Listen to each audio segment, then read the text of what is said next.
10వ వాక్యం చదువుదామండి. ఇదిగో మీరు శోధింపబడినట్లు అయ్యా చదవండి సార్. అపవాది మీలో కొందరిని చెరలో వేయబోచున్నాడు. 10 దినములు శ్రమ కలుగును, మరణము వరకు నమ్మకముగా ఉండును. నేను నీకు జీవ కిరీటం ఇచ్చేదను. చాలండి, దేవుడి మాటలు దీవించును గాక.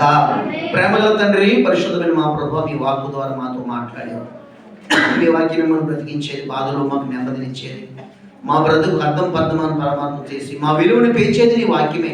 సత్యవాక్యం ద్వారా తన సంకల్ప ప్రకారం కన్నాని ఆనంద వాక్యం ద్వారా ఎంతగానో మమ్మల్ని నిజంగా మా జన్మకి కారణం ఈ సత్య సంకల్పం అని, అది వాక్యం అనే తల్లి ద్వారా మేము కనపడ్డాం.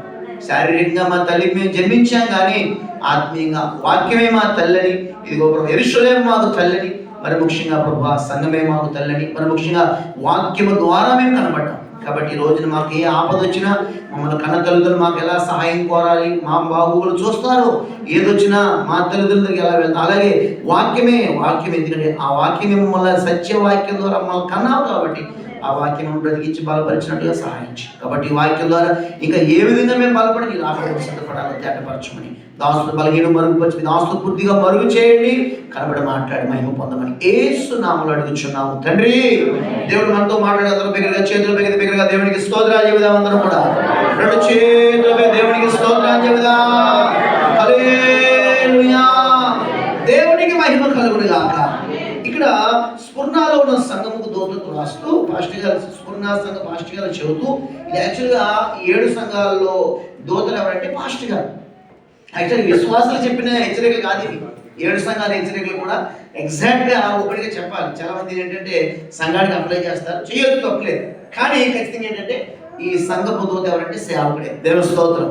ఎందుకంటే సేవకుడిగా నమ్మకంగా లేకపోతే సంఘం ఏమైపోతుందంటండి, కట్టుబడదు. ప్లస్ ఏంటంటే కాపరి ఎలా ఉంటే గొర్రెలు కూడా అలాగే ఉంటాయి. ఈ 7 సంఘాలు కూడా ఎన్ని రకాలుగా మార్చి చెప్పినా ఒరిజినల్గా ఈ హెచ్చరికలు ఎవరంటే సేవకుడికి. దేవుని స్తోత్రం. మరి సేవకుడు అంటే ఎవరండి? సేవకుడు అంటే ఎవరికి సేవకుడు? సంఘానికి సేవకుడు. కాబట్టి దీన్ని విశ్వాసంగా మీరు కూడా, మనం కూడా దీన్ని స్వీకరించవచ్చు. దేవునికి స్తోత్రం. కాబట్టి ఇక్కడ స్ఫుర్ణాలో ఉన్న సంఘబుద్ధులతో రాస్తూ ఈ 10వ వాక్యంలో ఏమన్నాడు ఆయన చూడండి.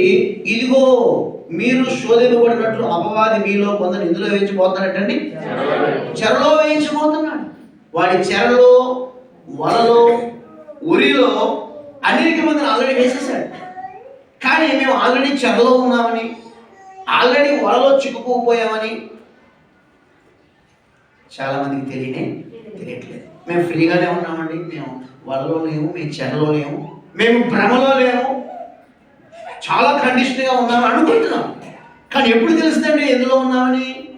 దేవుడు తెలియజేస్తేనే. దేవుని స్తోత్రం. ఆ తెలివి మనకి ఎట్లా వస్తుంది? వాక్య ప్రత్యక్షత ద్వారా. దేవుని స్తోత్రం. ఎందుకు వాక్యం ద్వారానే మన స్థితి మనకు తెలుస్తుంది అంటే, ఈ వాక్యం ఎటువంటిదండి? ఇది అర్థం లాంటిది. దేవునికి స్తోత్రం. ఓకేనా? బాగుందా? ఓకే ఓకే ఓకే అని ఈ పగిలిపోయే అర్థం, తలదూకున్నప్పుడు కొంచెం అర్థం చేయాలిందా, కాలు బ్లడ్ అయిపోతాయి. దేవుని స్తోత్రం. మన సౌందర్యం మాట అలా ఉంచండి, కానీ ఈ మనం చూసుకునే అర్థము ఏమంటే అదే పగిలిపోతుంది. ఎప్పుడుందో తెలియదు. మనం రాసుకున్న అందం అంతా కళ్ళలో పోవచ్చుగా నిలబడ్డారా. ఈ వాక్యం అనే అర్థం మనం ఏం చేస్తుందంటే చూడండి, కేవలం పైరూపమే అందమనే కాదు, మన వైపు చూస్తూ వాక్యం అంటే తల తెచ్చుకుని అందరూ తల పైకెట్టండి. దేవునికి స్తోత్రం. దేవునికి మహిమ కలుగును గాక. కాబట్టి ఈ అర్థం, ఈ వాక్యము దర్పణం ఏం చేస్తుందంటే మన అంతరంగాన్ని మనకి తెలియజేస్తుంది. మీరు వారు దేవుని స్తోత్రం చెబుదాం. ఆమేన్, హల్లెలూయా.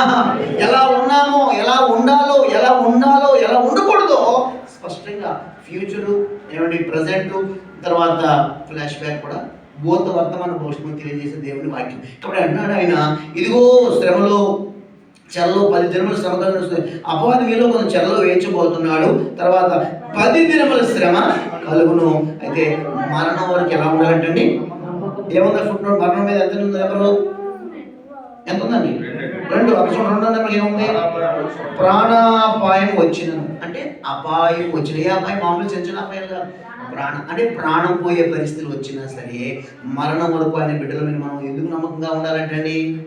మన కొరకు ఆయన ప్రాణాన్ని, మరణాన్ని మన కొరకు మరణించాడు కాబట్టి. దేవుని స్తోత్రం. ఎవరైనా ఎంతవరకైనా ప్రేమిస్తున్నారు, కానీ మన కొరకు చనిపోయిన వాళ్ళు ఎవరైనా ఉన్నారండి? ఏం చేస్తాం పాస్టర్ గారు? అన్ని తిప్పి అన్ని చూసి అన్ని చేద్దాం. ఎక్కడ చేయగలుగుతాం? మన పిల్లలు మనకు అనగలుగుతాం, బుద్ధులు అనగలుగుతామా? ఏం చేస్తాం? మనం పెంచి పెద్ద చేస్తాం, అది కర్మ అని చాలా మంది అంటూ ఉంటారు. అందరూ అలా ఉంటారు. కానీ చూడండి, ఖచ్చితంగా మనం చేతులు ఎత్తేయడానికి క్షణం పట్టదండి. అవునా కదా? మాకేం కాదు, మేము ఏం చేస్తాం, ఈ స్థాయి వరకు తీసుకొచ్చే బాధ్యత నా వల్ల కాదు అని చేతులు మనం ఎత్తేస్తాం. తర్వాత ఒకరోజు ఖచ్చితంగా లెక్క అడుగుతాడు. మన చేతులు ఎత్తేసి మనం లూజ్ అయిపోతే మనకి ఖచ్చితంగా ఈ రోజు బాగానే ఉంటుంది, ఒకరోజు ఖచ్చితంగా దేవుడు ఎక్కడ అడుగుతాడు, నీ చేతులు నేను పట్టుకుంటుంది కదా, నాకు నువ్వు ఎందుకు అప్పగించుకోలేదు, ఎందుకు నేను లేననుకుని నీ చేతులు ఎవరైనట్టు ఎత్తేసావు, గాలిలో కలిసిపోయావు అడుగుతాను. ఎందుకంటే నేను నిన్ను విడవను, ఎడబాయను, నిబ్రమ కలిగి. ఎందుకంటే చూడము నా చేతుల మీద నేను నిన్ను, ఎందుకంటే ఆల్రెడీ మనం ఒట్టివారం కాదు. ఇందాక అదే ఆరాధనకి మీరు ఎవరాన్ని చెప్పుకున్నాం మరి, మీరు విఐపీ కదా, లేట్గా వస్తారు. మరి దేవుడు స్తోత్రం. ఆరాధన వాయికులు రాకపోతే ఆరాధనకు వచ్చి కూడా వేస్ట్. వారు స్పందన దేవుడికి స్తోత్రం. ఖచ్చితంగా ఏంటంటే ఒక చక్కటి మాట ఏంటంటే చూడండి, ఒక విశేషమైన కణికలో చొప్పున ప్రభు మనల్ని జన్మింపజేశాడు. ఒక ప్రత్యేకమైన జనాంగం మనం క్రైస్తవులు అంటే అలగాపలగా జనం గతి లేక ఏది లేక ఆయన నమ్ముకున్న వారు కాదండి. మనం ఎవరు అంటే ఒక స్పెషల్. దేవుడికి స్తోత్రం. ఎస్తేరు గురించి అంటాడు కదా, ఆమని అంటాడు ఉంటాడు, వీరు అందరిలాంటి వాళ్ళు కాదు, వీరి విధులు సకలమైన ప్రజల విధులకి ఎలా ఉన్నాయంటండి, వేరుగా ఉన్నాయి. దేవుడికి స్తోత్రం. మనం ఎప్పుడు వేరే, ఎప్పుడు సెపరేటే, ఎప్పుడు స్పెషలే. మనం ఎవరితో కలము, దేవుడు కలం ఇవ్వడం, కలిసినా మనం నిలబడాము. ఎందుకని మనలో ఉన్న వాడు లోకం వాడి కంటే అందరిలాంటి వాడు కాదు మనం. ఎందుకంటే అందరిలో ఉన్నవాడు మనలో లేడు. ఆయన మనలో ఉన్నవాడు అందరిలో ఉన్నవాడి కంటే, లోకం ఉన్నవాడి కంటే గొప్పవాడు. సత్యవంతమైన దేవుని స్తోత్రం చేద్దాం. ఎందుకంటే ప్రత్యేకంగా ఉండాలి. ఎందుకు మరణం వరకు ఎందుకు మనం నిలబడాలి? అంత అవసరమా పాస్టర్? yes, అవసరమే. ఎందుకంటే అది నా యేసయ్య కలువరిగిరిలో ఆఖరి రక్త పొట్టు వరకు తన ప్రాణాన్ని మన కోసం చెల్లించలేదు. ఆఖరి వరకు ఆయన పెనుగులాడాడు. కాబట్టి మనకు మాదిరి మనకు పైన. అందుకే దానియేలు అంటాడు, దానియేలు గురించి ఎంత చక్కగా అన్ని ఎన్ని రకాల హెచ్చరికలు, ఎన్ని రకాల ఏమండి ఆయన గురించి ఎన్ని అవార్డులు ఆయన కూర్చున్నా సరే, దానియేలు గురించి ఏమంటాడు ఆయన మాస్టర్ అంటాడు, దానియేలు అంత్యం వరకు నిలకడగా నిలిచినట్లయితేనే కాలాంతం నీ వంతులో. దానియేలుకి హెచ్చరికలు అవసరమా? దానియేలు ప్రార్థనాపరుడు కదండి. దేవుడికి స్తోత్రం. ఎన్ని రిస్కులు తీసుకోలేదు దానియేలు, సింహపురం రిస్క్ తీసుకోలేదా, ఎన్నో రిస్క్ తీసుకోలేదండి. అయినా సరే దానియేలు అన్నాడు, దానియేలు నీవు అంత్యం వరకు నిలకడగా ఉండి ఎడల కాలాంతముందు నీ వంతులో ప్రతిఫలం పొందుతాం. దేవుని స్తోత్రం.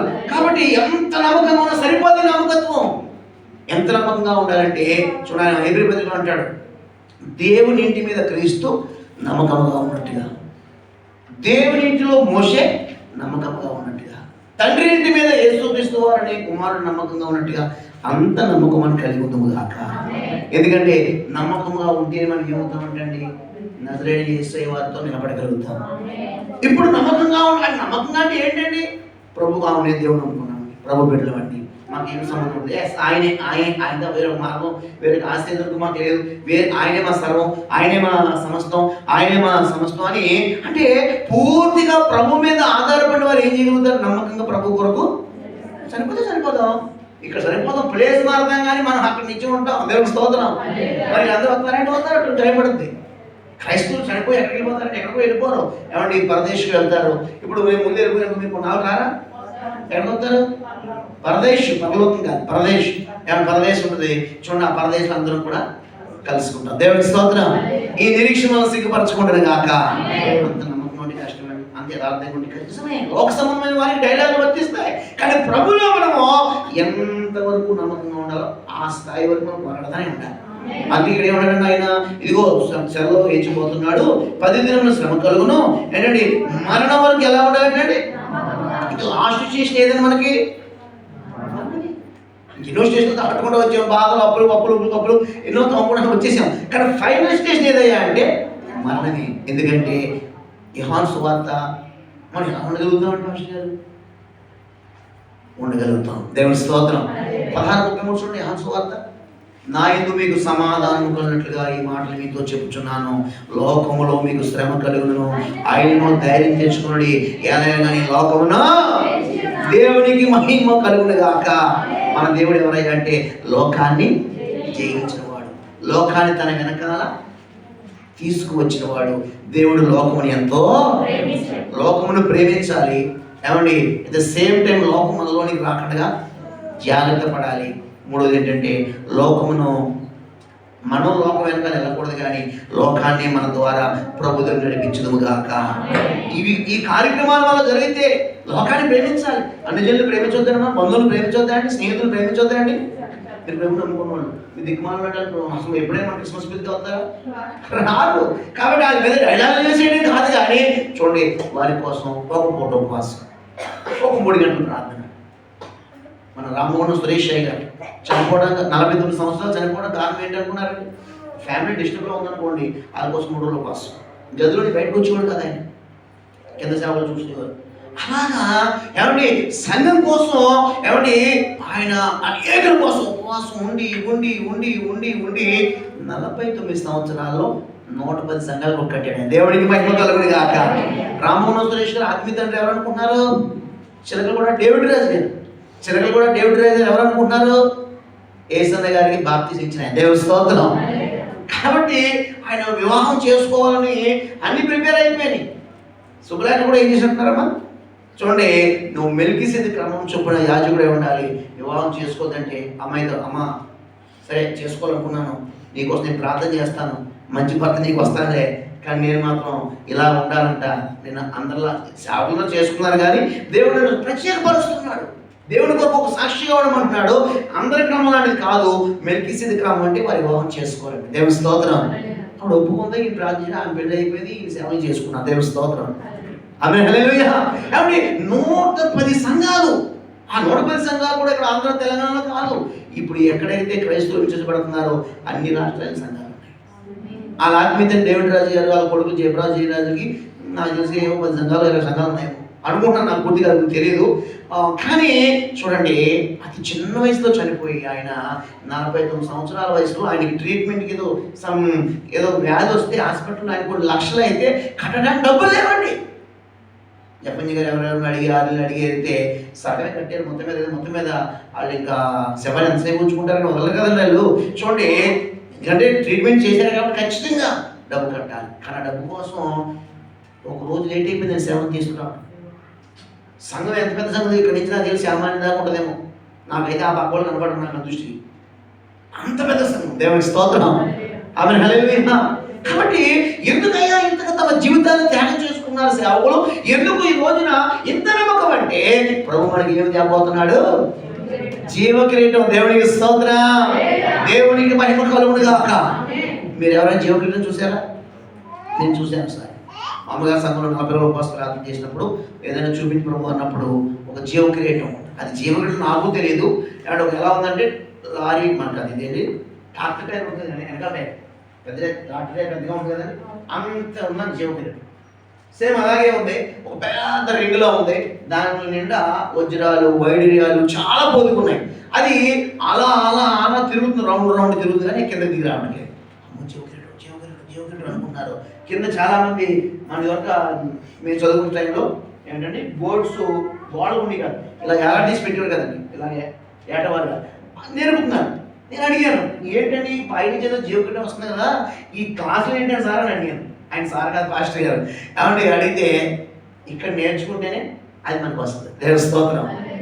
ఇవి చాలా జాగ్రత్త నేర్చుకోవాలంటే నేను అన్నాను, మా చిన్నప్పుడు నేర్చుకున్నామంటే అవి సరిపోవు, ఇంకా నేర్చుకోవాలి నేను అన్నాను. అప్పుడు ఆయన అడిగాను, మరి అక్కడక్కడ మెరుతున్నాయని కూడా మెరవట్లేదు ఏంటంటే మెరుస్తాయి ఖచ్చితంగా.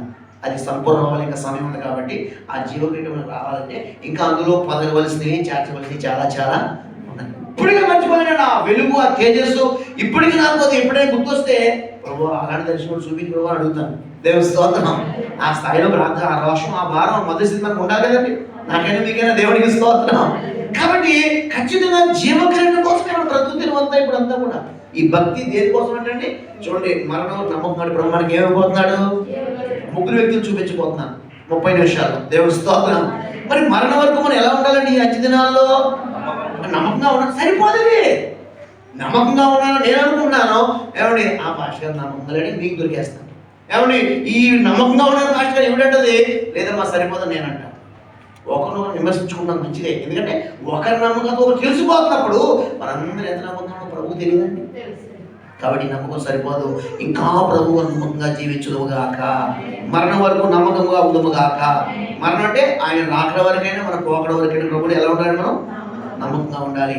అట్టి నమ్మకంతో ప్రభు కొరకు మనం ముందుకు కొనసాగింప చేయునుగాక. దేవునికి స్తోత్రం. మొదటి వ్యక్తి మనం చూడబోతున్నాం.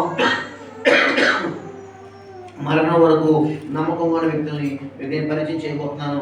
చూడండి, ఒక మాట ఇక్కడ ఖచ్చితంగా రాయబడి, ఖచ్చితంగా ఒక మాట ఏం రాయబడిందంటే మరణం వరకు నమ్మకంగా మనము ఉండాలి. చూడండి, అందులో ఒక వ్యక్తి ఉన్నాడు. ఆయన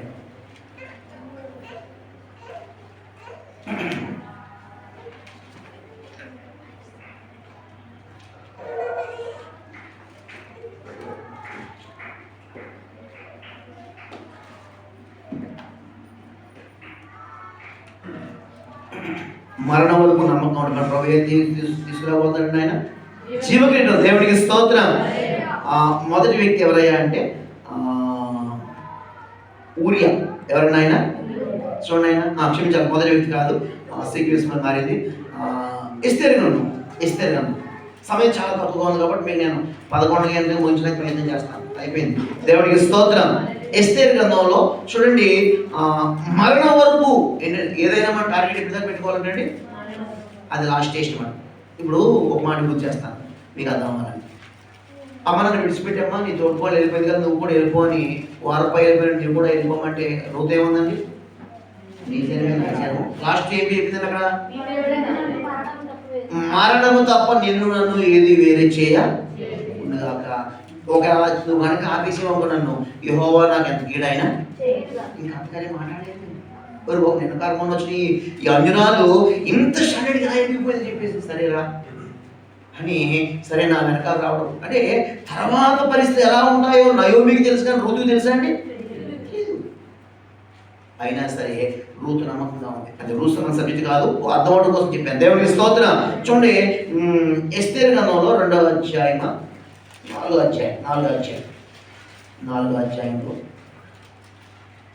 అధ్యాయంలో మాట ఉంది. 14వ వాక్యం చదువుకున్నాం.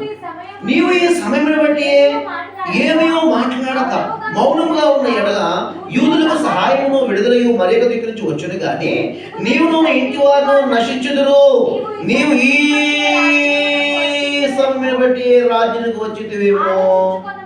దేవునికి మహిమ కలుగును గాక. చెప్పండి, దేవునికి స్తోత్రం చెబుతారా ఒకసారి? దేవునికి స్తోత్రం. ఎస్తేరు ఎవరు ఒకప్పుడు అనాథ, ఎస్తేరు ఒకప్పుడు ఎవరు అనామకురాలు, కానీ ఇప్పుడు ఎవరండి ఎస్తేరు? మహారాణి. వస్తీకి మొదలుగా తీసి పక్కన పెట్టి ఎవరి దేవుడు 127 రాష్ట్రాలకు రాణిగా చేశాడు దేవుడు. దేవునికి స్తోత్రం. అతని తల మీద ఏం పెట్టబడింది? బంగారు కిరీటం పెట్టబడింది. అందరికంటే రాజుని ఎక్కువగా ప్రేమించాడు. దేవునికి స్తోత్రం. షూషాను కోట అంతా కూడా ఆనందించింది ఎస్తేరు సెలెక్ట్ అయినప్పుడు. ఇవన్నీ ఓకే కాదంటలేదు ఏమండి. ప్రారంభం ఎవరికైనా పద్ధతిగానే ఉంటుంది ఏమండి. కొంచెం కాలం గడిచే కొద్ది పరిస్థితులు మారినప్పుడు కొంచెం పతలైపోతాం. ఎవరైనా పతల అంటే పలసబడిపోవడం. దేవుని స్తోత్రం. తెలంగాణ పదం మీకు అర్థమవట్లేదు. ఇంద్రవేశ పతలాగా ఉందంటే పలసగా ఉంది, పటిష్టంగా లేదు. దేవునికి స్తోత్రం. ప్రారంభం అమ్మాయి గారు బాగానే ఉంది, కానీ కొంచెం కాలం గడిచే కొద్ది అక్కడ ఆ సోషల్ కోట్లు ఏం మొదలైనవి? క్రైస్తవుల మీద దాడులు మొదలైనవి, వ్యతిరేకతలు మొదలైనవి, మొద్దకాయ ద్వారా మొదలైనవి. మొద్దకాయ ద్వారా మొద్దకేదో పాపం చేసేయడం కాదు, మొద్దకాయ దేవుడి కొరకు నిలబడటం ద్వారా కొన్ని క్లాసెస్ వచ్చినాయి. అలా నాకు తెలియదు. చూడప్పుడు వెంటనే మొద్దకాయ కౌరు పంపడం అంటాడు, అయ్యా పిలువబడకుండా నేను 30 రోజుల నుంచి మా ఆయన దగ్గరికి రాజు దగ్గరికి వెళ్ళలేదు. చూడండి, ఒకవేళ 30 రోజుల నుంచి వెళ్ళాలనుకున్నాను కానీ నాకు ప్రవేశము లేదు. ఆజ్ఞ కఠినంగా వెళ్తే కానీ చంపవేస్తాడు. రాజుగారి పర్మిషన్ అని ఎవరు లోపలికి వెళ్ళకూడదున్నప్పుడు వెంటనే అవునా సరే వర్తకు లోబడు ఓన్లీ కాదులే, రాజుగారిని ఆయనే కదా అనలేదు. అక్కడ చూడండి ఏం చూపించాడు అక్కడ? ఈ సమయాన్ని బట్టి నువ్వు ఈ రాజ్యానికి వచ్చినవేమో అంటే గతాన్ని గుర్తు చేశాడు, ప్రజెంట్ గుర్తు చేశాడు. దేవుని స్తోత్రం. ఎందుకంటే ఇప్పుడు ఎవరి యూదురాలు ఇంతవరకు యూదురాలు చెప్పలేదు. ఇప్పుడు ఆ యూదులకు వచ్చిన సమస్యని దాన్ని ట్యాకిల్ చేయాలంటే దాన్ని జయించాలంటే ఎవరి చేతిలో ఉంది? ఇప్పుడు ఎస్తేరు చేతిలో ఉందని ఎవరు తెలుసు? మొద్దకైకి తెలుసు. కానీ ఇది నేను చేయగలుగుతాను, ఇది నా మీద భారం, నేను చేయగలుగుతాను, నేను చేస్తే ఇది అమలు అవుతుందనే సంగతి ఆమెకి ఇంకా తెలియలేదు. అందుకే నీవు ఈ సమయంలో ఏమీ మాట్లాడక మౌనంగా ఉంటే కనుక నువ్వు రానివే ఎవరు కావాలి. దేవుడు తన ప్రజలు ఎలాగైనా మరి ఒక్క దగ్గర నుంచి మార్గం తెలిసైనా సరే కాపాడుకుంటాడు. ఆయన బిడ్డలు వదులుకుంటాడండి. ఈ సమయాలు కదా మొదటి సమయాలు 12-22 అనుకుంటా ఏమైనా ఆయన తన ప్రజలను ఎండలను కూడా విడనాడాడు. ఆయన తన స్వాచ్యములను వదిలిపెట్టాడు. ఆయన ఏమంటే కన్నుగుడ్డని ఏమంటే కన్ను ఏంటంటే కన్ను రెప్పను తన కన్నుగుడ్డుని కన్నురెప్ప ఎలా కాపాడుకుందో కంటికి రెప్పలే మన దేవుడు ఆయన కాపాడును గాక. ఏదైనా నలపడితే కన్నురెప్పలు ఇలా మామూలుగా ఉంటాయండి, అవి ఇలా కొట్టేసుకుంటా ఉంటాయి. ఎంతమంది గాజు పెట్టని ఆపరేషన్ చేసినప్పుడు కన్ను ఆపరేషన్ చేసినప్పుడు ఏం చేస్తారు, ఇలా గాజు దాన్ని పెట్టేసి చేస్తారు. ఎందుకంటే కన్ను రెప్ప కింద పడిపోతుంది. కన్నుకి ఏదైనా అపాయం జరిగి చిన్న నలక పడితేనే రెప్ప కాదు, అసలు వెంటనే మూసేసుకుంటాయి. మోసుకో తుమ్మడి మోసుకో మోసుకో తెలియదా మనం చెప్పాలా? చెప్పక్కర్లేదు. దేవుడి స్తోత్రం. అలాగే దేవుడికి మనం ఏం చెప్పక్కర్లేదు, మనం ఏ కండిషన్లో ఉన్నాము. కానీ ఆ కండిషన్ ఏంటో, ఆ సిచ్యువేషన్ ఏంటో మొదటిగా తెలిసింది కాబట్టి నా వల్ల అవదేమో, ఇది జరగదేమో, రాజుగారు కఠినుడు కదా, పరిస్థితులు ఇలా ఉన్నాయి కదా, ఆయన మెంటాలిటీ ఇదే కాదు ఇలా అని ఖచ్చితంగా ఈ సమయాన్ని బట్టి వచ్చేవేమో అని మొదటికై ఇస్తే బాగా హెచ్చరించాను. దేవుడి స్తోత్రం. నా వల్ల నేను చేయించలేదు బాబోయ్, ఇలాంటి నేను ఎందుకు నన్ను మరి రాణిగా తయారు చేసి అంత పొలం పంపింది ఎందుగా నా మీద కేటలేయడాక? నా వల్ల కాదు, నేను చేయలేదని చెప్పిన రాజుగారు వస్తే నా భార్య గారు మనసు ఏంటో నాకు నీకేం తెలుసు నాకు ఎందుకు తిరిగింది అనగా వెంటనే తన మనసు మార్చేసుకుని చెప్పడం దేవునికి స్తోత్రం కదా. దేవునికి మహిమ కలుగుగాక. మనము ప్రభు కొరకు నిలబడాలంటే, ప్రభువులో మనం నమ్మకంగా జీవించాలంటే ముందు మొట్టమొదటి మనకు రావాల్సింది ఏంటండి? మనసు మార్చుకునే స్వభావం మనకు ఉండాలి. లేకపోతే ప్రభు కొరకు ఎవరి వల్ల నమ్మకంగా జీవించడం సాధ్యం అవుతుందని అక్కడ సాధ్యం కాదు. మనస్సు మార్చుకోకపోతే ఎవరు మనసు మార్చి బలవంతం చేసి నేను ఏమంటే గాడిని నీటి దాకా తీసుకెళ్తా కానీ ముట్టు ముచ్చితే ఏమో ఒక్క తాగుతుంది కాదు, అది మరి ఎక్స్ట్రా చేస్తే అలాగే ఉంటుంది, మూతి పగులుతుంది. దేవుడి స్తోత్రం. కాబట్టి నీటి దాకా తీసుకెళ్ళగలుగుతావా, నీటి తాగించగలుగుతావా? అది ఏ వాటర్ అయినా సరే దానికి దాహం ఉండాలి, తాగాలని ఉంచాలి. హల్లెలూయా. కాబట్టి ఇక్కడ ఎస్తేరుని చూడు సిచ్యువేషన్ చెప్పి చూడండి, అయినా నువ్వు చేయగలుగుతావు ఆమె యొక్క ఏంటండి ప్రజలు గుర్చేశాడు. ఈ సమయాన్ని బట్టి నువ్వు రాజ్యంలో వచ్చేదేమో ఒకసారి ఆలోచించి అని జస్ట్ ఒక కొటేషన్ చేశాడు ఆవిడ మీద. వేగానే వెంటనే అర్థమైపోయింది. దేవుడికి స్తోత్రం. ఒకసారి మన వాళ్ళు చేసుకున్నామండి, ఒకసారి మనం ఆలోచన చేసుకున్నాం. దేవుడు ముందుగా ఎందుకు మనం రక్షించాడు? మన కుటుంబంలో చాలా మంది ఉన్నారు కదా, కానీ అందరికన్నా మన కుటుంబం అందరు కుటుంబాలు మారిపోయారు. అందరూ అండి ఫ్యామిలీ పేరు చేసుకొచ్చేద్దామా? ఎక్కడ ఏమండి కుటుంబంలో మారిన వాళ్ళు అందరూ కట్టుకట్టు రావట్లేదు కూడా. కానీ అది రావడం తర్వాత సమస్య వచ్చింది అనుకుంటారా? ఈ ఉదయకాల సమయంలో మరి కుటుంబంలో చాలా మంది మారలేదు కదా, మరి వారి కొరకే ముందుగా మనం రక్షించుకున్నాడే. ఆ రోజు మనకు రావద్దండి. చాలా మంది కూడా దేవుడి మందిరానికి రానివారు. చూడండి, దేవుడి దగ్గర రానివారు ఎందులో ఉన్నట్టు? వారు చెరలో ఉన్నట్టే, ఊరిలో ఉన్నట్టే, వలలో ఉన్నట్టే కాదండి. మనం ఏమంటారా? ప్రభు నమ్ముకున్న వారు లేరంటారా? ఆలోచన చెప్పండి. ప్రభుని నమ్మిన మనం ఆయన అపవాది చెరలో ఉన్నామా?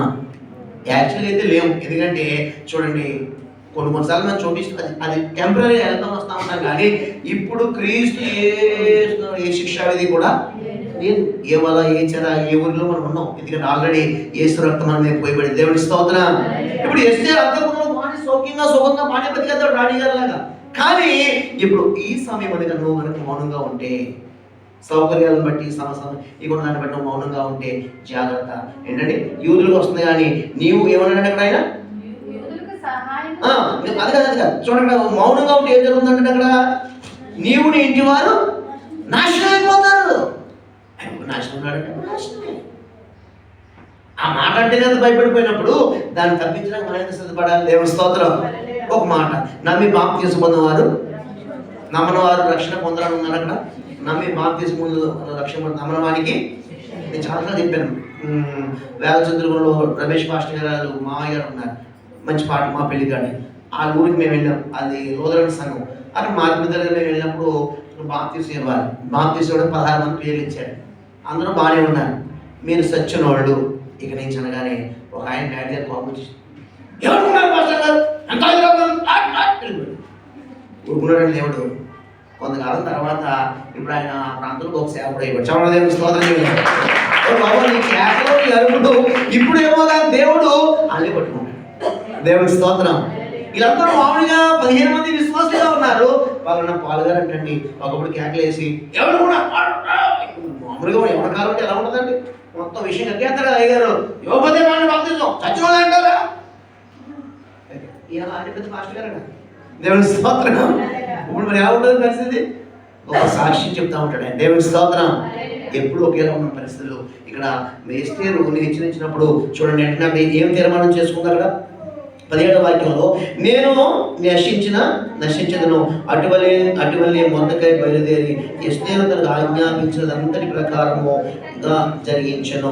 3వ దినమున ఎస్తేరు రాజభూషణం ధరించుకుని రాజనగర్ యొక్క ఆవరణలోనికి రాజసన్నిధికి వెళ్ళి నిలిచెను. రాజనగర ద్వారమునకు ఎదురుగా ఉన్న రాజావరణములలో తన రాజాసనం మీద రాజు కూర్చుని ఉండెను. రాణి అయిన ఎస్తేరును ఆవరణములో నిలబడి ఉండట రాజు చూడగా ఆమె అతనికి ఏం కలిగిందంటండి? మనం దేవుడి కొరకు నిలబడితే ఎంత ఇటువంటి దేవుడు దయగా మనసు మార్చుతాడు. ముందు ఫస్ట్ స్టెప్ మనం వేయాలి కదా. దేవుడికి స్తోత్రం. నేను ముగిస్తున్నాను ఈ గురించి. మరణం వరకు నమ్మకంగా ఉందా లేదండి? ఇస్తే నిజంగా అక్కడ మాట ఉంది. ఇదేంటి మరణం అంటారని అనుకోవచ్చు. చూడండి 10వ వాక్యం 10-11 చూడండి. అక్కడ స్త్రీయే కానీ పురుషులే కానీ రాజు యొక్క అంతఃగృహమున ప్రవేశించడం ఎడల బ్రతుకున్నట్లు రాజు తన బంగారపు దండమును ఎవరితోటి చోపను వారు తప్ప ప్రతి వాడును సంహరింపబడు కఠిన. నేను పిలిస్తేనే రావాలి. ఒకవేళ ఎవరు వస్తాడు ఏం చేస్తారు రాజు గారు? సంహరించడం అంటే కసక్ వేసి పెడతాడు అనుకో. దేవుడు స్తోత్రం. రాజగృహంలో భార్య అయినా ఎవరైనా సరే రాజుగారు బంగారం చూపించాలి. చూపించడం ఒకవేళ చూపించగా అంటే పర్మిషన్ ఆయన ఇవ్వకుండా ఆయన పిలవకుండా భార్యని ఆయన దగ్గర రావడానికి అంత చెడ్డ చేస్తున్నాడు అహజ్వేరోషు. దేవుడు అటువంటి వ్యక్తి ఎలా మంచిగా తెలుసా అండి? అద్భుతం అద్భుతం అద్భుతం. దేవుడికి స్తోత్రం. ఇవి రాజుగారి దగ్గరికి వెళ్ళడం, ఆయన చేస్తే ఆహామాన్ విందుకు పిలవడం, అక్కడ జరిగిన సంగతులన్నీ మనకు తెలుసు. చూడండి ఏవైతే 127 రాష్ట్రాల్లో యూదులందరూ మీద ఏ శాసనం రాసేసాడు అమలుగాడు? ఒకే రోజు అందరూ చచ్చిపోవాలండి. ఎంత భయంకరం అండి. తన బిడ్డల పక్షంగా ఆయన వ్యాజ్యమాడండి. ఆయన ఈ రోజున గత సంవత్సరాల్లో మనం విన్నాం, ఛత్తీస్గఢ్లో చాలా భయంకర పరిస్థితులు ఉన్నాయి. కానీ ఛత్తీస్గఢ్ అనేది ఒక టెంట్ వేసి అనేక మంది మార్చాలనుకున్నప్పుడు ఒక భయంకరమైన గాలి వచ్చే టెంట్లు గుర్తుందా? ఛత్తీస్గఢ్ అనేది ఇరిపోయింది. అంటే దేవుడు ఏదో చేస్తాడు, చూస్తూ ఊరుకునే దేవుడు. దేవుడికి స్తోత్రం. కాబట్టి నేను ఇందులో మనం వెళ్తే బయటకు రాలేని ఎస్తేర్లో అక్కడ జరిగిన సంగతి ఏంటంటే ఎస్తేర్ అలా ప్రార్థన చేయడం ద్వారా మరణానికి తెగించి రాజుగారి దగ్గరికి ఉపవాసం ప్రార్థన చేసుకుని వెళ్ళడం ద్వారా అక్కడ పరిస్థితి ఎంతకుముందు హామాను రాసిన ఏంటంటే శాసనాల పేజీ నుంచి పడేశాడు. దేవుడికి స్తోత్రం. ఇప్పుడు మరి ఎలాగ శాసనం? రాజు అంటాడు రాసుకోండి మీకు ఎలా వెళ్తాను నేను స్టాంప్ వేస్తాను. చెప్పడం దేవుడికి స్తోత్రం. హామాను రాసిన సిగ్గుపడేమన్నాడు చూసుకుని బైబిల్లో ఉన్నాయి. తర్వాత అప్పుడు ఏంటయ్యా రాజు అంటే మొదటికే ఉన్నాడు కదా తెలియదు. మళ్ళా చూడండి కొత్త శాస్త్రం వారి మన రాజ్యాంగాన్ని మనమే రాసుకున్నాం దాకా. ఇదే మాకు ప్రధాన విషయం. ఏం చేయరు? రాజ్యాంగాన్ని మార్చకూడదు. రాజ్యాంగాన్ని మార్చేవారిని దేవుడు దర్శించాలి. రానున్న దినాల్లో మహోన్నతుని పరిశుద్ధులే రాజ్యాధికారం చేస్తారు. ప్రపంచాన్ని ఏది ఎవరంటండి? క్రైస్తవులే. దేవునికి స్తోత్రం. కాబట్టి ఆధిక్యత అనేది, బలం అనేది, సర్వభౌమాధికారం అనేది దేవుడు మనకి ఇచ్చి తన బిడ్డకి ఇవ్వబోతున్నాడు. కాబట్టి అంటే రాజకీయం అని కాదు, ప్రజలందరినీ అటు ప్రభుత్వ పరంగాను ఇటు ఆధ్యాత్మికంగా ఎటువైపు నడిపించాలండి? దేవుడికి మళ్ళించాలి. దేవుని స్తోత్రం.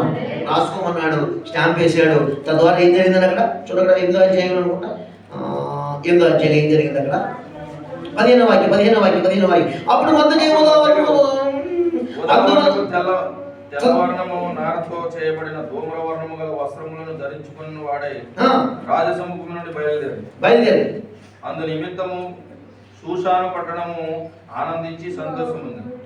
యూదులకు క్షేమమును ఆనందమును సంతుష్టియు ఘనతయు కలిగి రాజు చేసిన తీర్మానము అతని చట్టము వచ్చిన ప్రతి సంస్థానమందును ప్రతి పట్టణమందును యూదులకు ఆనందమును సంతోషమును కలిగింది. అది శుభదినమని విందు చేసుకున్నది. మరియు దేశములో యూదుల ఎడల భయము కలిగెను కనుక అనేకులు యూదుల మతమును అవలంబించి దేవునికి మహిమ కలుగును గాక. చప్పట్లు దేవునికి స్తోత్రం.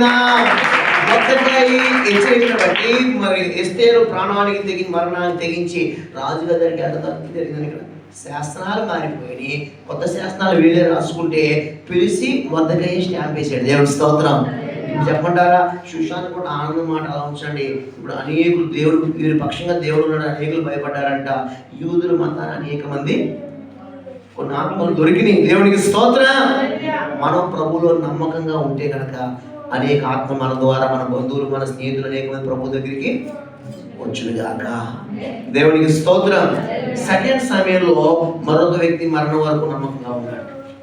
కొన్ని ఆత్మలు రావాలంటే, జీవ కిరీటం ఇవ్వాలంటే ఎలా వస్తుంది? కొన్ని ఆత్మలు లేకుండా మనకి జీవ కిరీటాలు వచ్చేస్తాయండి. ఇప్పుడు స్టేడియంకి వెళ్ళి చూసిన వాళ్ళకి ఏమి ఇస్తారు? టికెట్ కొనుక్కోవాలి, డబ్బులు తీసుకుని. అదే స్టేడియంలో ఆడే వాళ్ళకి ఏమి ఇస్తారండి? గెలిచిన వాళ్ళకి ఏమి ఇస్తారండి? కప్పిస్తారు, కప్పిస్తారు. వెళ్ళాడు టికెట్ ఎంత లక్షలు పెట్టుకున్నా సరే నువ్వు కూర్చున్నలాగా ఒక బాబీ పిల్లలు తీసుకుని సపరేట్గా చూడాల్సిందే, ఏముండదు. దేవునికి స్తోత్రం. నువ్వు చూసే వ్యక్తి కానీ ఆడే వ్యక్తి కాదు. మనం గ్రౌండ్లో ఉండాలి కానీ ఏమండి గ్రౌండ్ చుట్టూ ఉండకూడదు. హల్లెలూయా. మనం ప్రభులో ఉండాలి కానీ ఏమండి ప్రభు నమ్మిన గారి చుట్టూ ఉండకూడదు. దేవునికి స్తోత్రం. ఏంటి ఎలా అంటే ప్రభును గొప్పగా ఏంటంటే మరి పట్ల ఏం చేశాడంటే అని ఇక ఆలోచనమే కాదు. నీ బ్రతుకు మన ప్రయాసంతా మన టైం వేస్ట్. ప్రభులోకి వచ్చేసేయాలి, ఆయన సన్నిధిలోకి వచ్చేసేయాలి, ఆయన ప్రేమలోకి వచ్చేసేయాలి, ప్రభులోకి వచ్చేయాలి. ఆయన ఏమై ఉన్నాడో మనకు అర్థమైపోయి ఆయనలోకి వస్తే నిన్ను కూడా అలా చేయడం, మనల్ని కూడా అలా చేయడం చేస్తాడు. అందరి అందరికీ కానీ ఆయన ఏ భేదం లేదు. తన కనికరములు సమస్త ప్రజల మీద ఉన్నాయి. దేవునికి స్తోత్రం. ఇష్టమైన జీవితంలో చేసిన దేవుడు మన జీవితంలో చేయడానికి ఆయన, మన ద్వారా మన బంధువులు రక్షించుకోవడా, మన ద్వారా మన స్నేహితులు రక్షించుకోవడా, మన ద్వారా శాసనాలు మార్చడానికి ఆయన. నువ్వు కనుక మన నమ్మకంగా ఉంటే కనుక ఖచ్చితంగా మరణానికి ఎదురైన వాడు నిలబడగలిగితే కనుక ప్రభు కొరకు మన ప్రాంతాలన్నీ ప్రభు కొరకు సంపాదించుకోవడం దయచేయను గాక. సెకండ్ సమయాలు చూడండి, సమయాలు 2వ పుస్తకంలో ఈ మనకు తెలిసిన వ్యక్తి జస్ట్ ఒక మాట, సమయాలను 2వ సమయాలను 11వ మాటలో ఆయన కనబడుతున్నాడు. ఈయన మనకు బాగా తెలుసు. 11వ అధ్యాయంలో ఒక మాట 10వ వాక్యం చదువుతాం.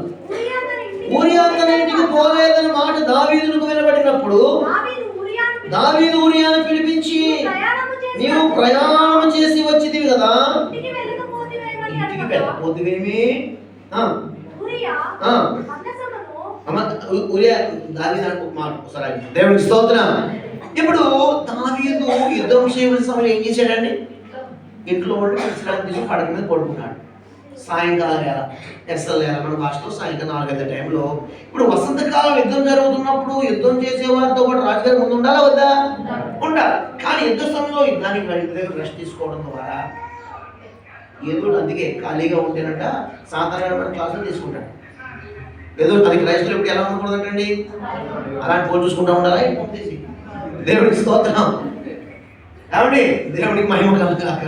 చూడండి మరి కాబట్టి గమనించడం ద్వారా ఎక్కువగా మన దేవునితో ఏదో విధంగా బైబిల్ చదువుకోవడము, పాటలు పాడుకోవడము, అయితే ఏదో విధంగా అయితే ఎవరింటికి వెళ్ళి రండి ప్రార్థన చేసి మందిరాన్ని రావడము, ఒకరింట్లో ప్రార్థన చేసుకోవడము, అయితే జరిగిన సాక్ష్యాలు ఏదో విధంగా మనం ఎప్పుడు ఎలా ఉండకూడదంటండి, ఏమి లేకపోతే మన పనైనా మనం చేసుకోవాలి.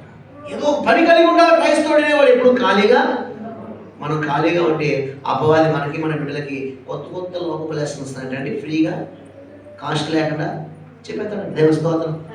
దాని ద్వారా ఎంత దూరం వెళ్ళిపోతాం. ప్రభు మన ద్వారా చాలా కష్టంలోకి అక్కడ వచ్చేస్తే మనం ఎవడో పాస్ట్ గారు లేదు, పాస్టర్ లేదు, సంఘం లేదు, సంఘ పెద్దలు లేదు, ఎవరు లేదు, ఆయనే తీయలేదు. ఏం చెప్తారు? దేవునికి స్తోత్రం. కాబట్టి ఊరియా విషయంలో మొదటి ఈ యొక్క దావీదు పొరపాటు చేశాడు. ఎందుకంటే యుద్ధానికి సమయం ఇంటి దగ్గర ఖాళీగా రెస్ట్ తీసుకోవడం ద్వారా శరీర కోట్లు ఎక్కువ ఉపయోగపడి సాయంకాలం మిద్ది మీద చాలా చూస్తామంటే ఏమండి ఒక ఒక ఒక ఒక ఒక స్నానం చేయడం స్త్రీ కనబడింది. ఇప్పుడు కనబడితే అమ్మ ఏంటిది ఏలో లోపలికి వెళ్ళో ఎవరుకున్నా అలా చేయకూడదు తప్పని ఆమె హెచ్చరించాడండి. నేను అనుకున్నా యాక్చువల్గా ఆమెను హెచ్చరించాలి, ఎవరు కాదు. అది బాత్రూమ్ కట్టుకోవాలంటే లోపల చేయమనండి అంటే రాజుగా ఈ బాధ్యత ఏంటి? అలాంటి పొరపాటు చేసేవారికి ఏమో పాపం ఆ పరిస్థితి బట్టి ఊరేమో ఏం లేదేమో బయట ఓపెన్గా ఉండకూడదు, తప్పది, అలా చేయకూడదు అని హెచ్చరికలు పంపి నిన్ను కాపాడుకోమ్మా అని చెప్పాల్సిన వ్యక్తి రాజుగారిగా ఉందా లేదని అక్కడ ఈయన ఆ పాపను పడిపోతారా? దేవునికి స్తోత్రం.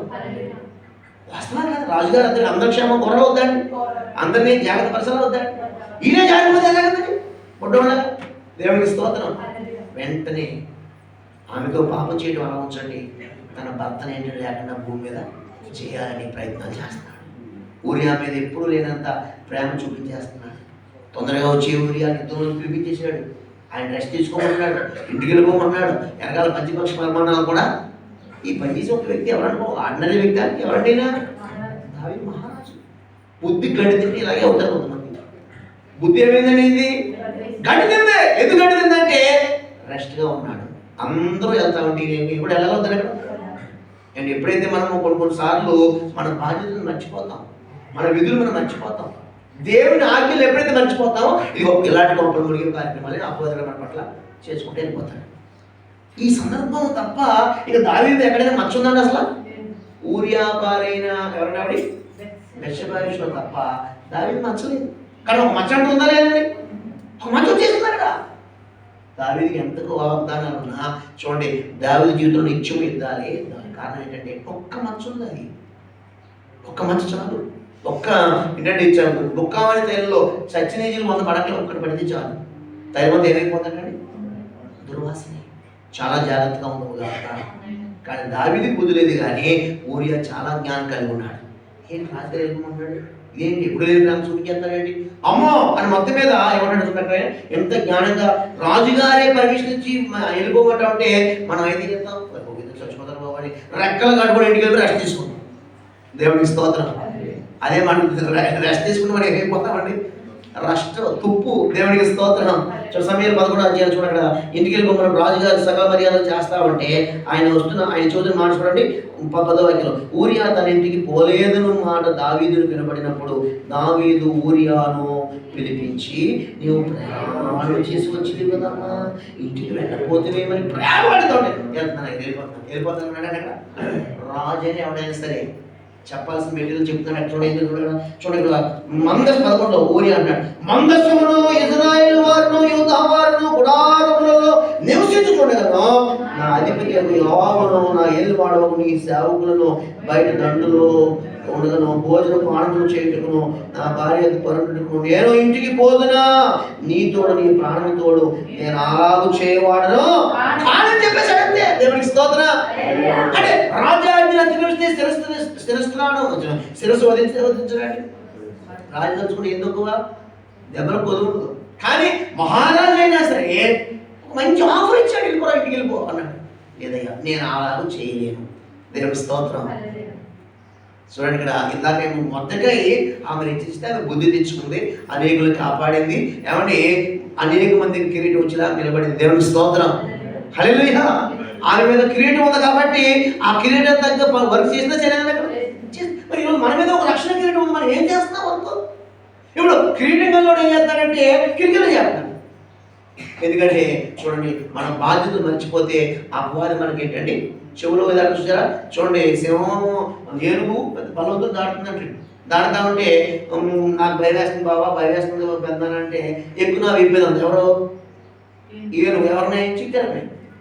అప్పుడు ఈ ఒత్తిడి మీద వెళ్తా ఉంటే చిట్టలు కదంట, ఆహా ఓహో మనం వెళ్ళి చూడగా మరి బల్లకొట్టి ఎంత అదిరిపోతుందంట. మనం వెళ్ళి చూడగా బల్లకొట్టి వద్దున చెప్పొద్దున ఎంత అదిరిపోవచ్చుంది అని అన్నట్టు, ఎంత అదిరిపోవచ్చుంది అని అన్నట్టు ఆడపడదు. అలాగా నేను తిక్క తేల్చని చెప్పేసి ఆ పక్క వెళ్ళిపోయినా దిగు దిగు ఇప్పుడు వెళ్ళు అనగానే ఓ బద్రేస్తుందంటే నేను సప్పుడు రాలేదంట. అర్థమైందా? మనం అనుకో నేనని చెప్పి దేవుడి స్తోత్రం. ఎందుకు లేకుండా ఆడపడ్డారు దేవుడి స్తోత్రం. ఆమె హల్లెలూయా. దావీదు వెళ్ళిపోమని చెప్పినా సరే ఊరియా మాకు నమ్మకంగా ఉన్నాడా లేదంటే అక్కడ వెళ్ళలేదు పోలే వదిలేసాడు. చిచ్చి నేను తప్పు చేశాను, బుద్ధి లేనివాడిని, పనికి మొదలవాడిని, ఇలాంటి బుద్ధి నాకు వచ్చి ప్రభా నాకు క్షమించిన ఆయన, ఈ బుద్ధి నాకు చేసిన ఒక పాపం అయిపోయింది, దాన్ని కప్పడానికి ఇంకా పాపాలు చేస్తున్నాను ప్రభా క్షమించిన నాకు క్షమించిన అభిలేసిన మళ్ళీ సెట్ అయ్యాడు కదా. వదలలేదు ఇంకా ఆ ప్రయత్నం. చెప్పాక దైవజనులు ఒకసారి కనుక ఉచ్చులో పడ్డావంటే నీ తరం కాదు బయటికి రావడం, దేవుడు బయటికి నడిపిస్తేనే. అది ఏ ఉచ్చు అయినా సరే దేవుడు కృపతలిచి మనకు అన్నిటిని బట్టో దేవుడిని బట్టి పైకి తీయాలి తప్ప ఒక ఉచ్చులోనో రొచ్చులోనో పేరులో పడ్డామంటే అంటే అంజులు పడితే దేవుడు కనిపిస్తాడేమో. అన్నీ తెలిసిన మనమే ఏమండి మనమే అలా అయిపోతే ఎట్లా? చూడండి ఇక్కడ దావీదు చేసిన పొరపాటు చూడండి. ఇక్కడ పైగా ఏంటండి దావీదు చూడండి ఇక్కడ 13వ వాక్యంలో, అంతలో దావీదు అతని భోజనం పిలిచిను, అతను బాగుగా తిని త్రాగిన తర్వాత దావీదు అతన్ని పైగా మళ్ళీ మందు పార్టీ విస్కీ బాడీ గురించి తాగా అంటే వదలలేదు ఇక్కడ. భోజనం అన్నాడు, రెస్ట్ తీసుకోమన్నాడు. నేను వెళ్ళండి మందస్వామి దగ్గర ఉండకుండా అందరూ శ్రమపై యుద్ధంలో నేను ఇంటికాడికి వెళ్ళి రెస్ట్ తీసుకున్నానండి.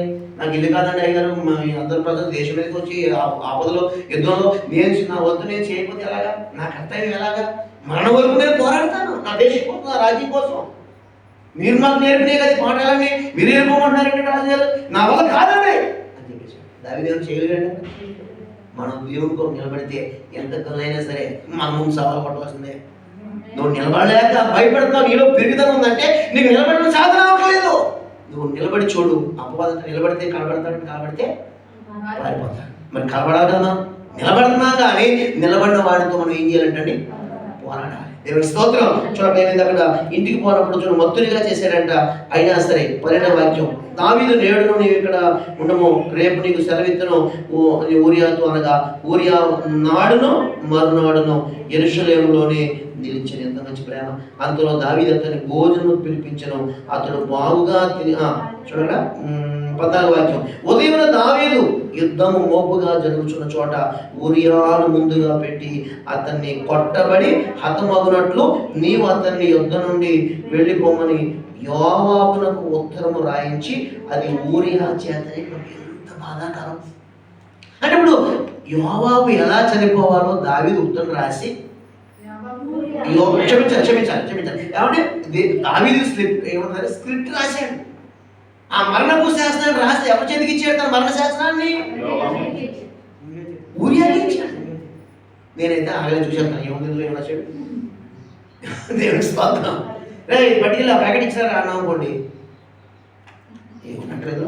ఇదివరకు మా చిన్నప్పుడు ఈ డబ్బులు కానీ ఉత్తరం కానీ వచ్చాను. ఉత్తరం ఇన్లాండ్ ఎక్స్ప్రెస్ తెలుసు కదండి, ఒక 3 ఉత్తరాలు వచ్చేస్తామండి. పోస్ట్ అయ్యేవాడు. మా పట్టికలు ఎలా వచ్చినా మా ఇంట్లో ఇవ్వాలి కదండి. టైం తీసేసి ఏముంది ఇందులో, నీకు ఎందుకు రాలేదంతా దేవసం మళ్ళా ఏంటంటే అని తెలిసిపోయి ముసలాని ఎవరో దీన్ని సింపి చదివేసారు. నువ్వు చదివేవాడిని చెప్తా కొట్టేవాడు. లేదని గాలి గుడిపోయిందో గోకిందో తెలియదు పెద్దోళ్ళకి, అంత తింగరోళ్ళు అలాంటి పొరపాటు చాలా చేసి ఉంటారు. ఇప్పుడు నేను చెప్పుకుంటాను. దేవుని స్తోత్రం. అందుకే ఏం పెట్టుకొచ్చారు పావలా ఘాటు ఏమంటారు దాన్ని అంటే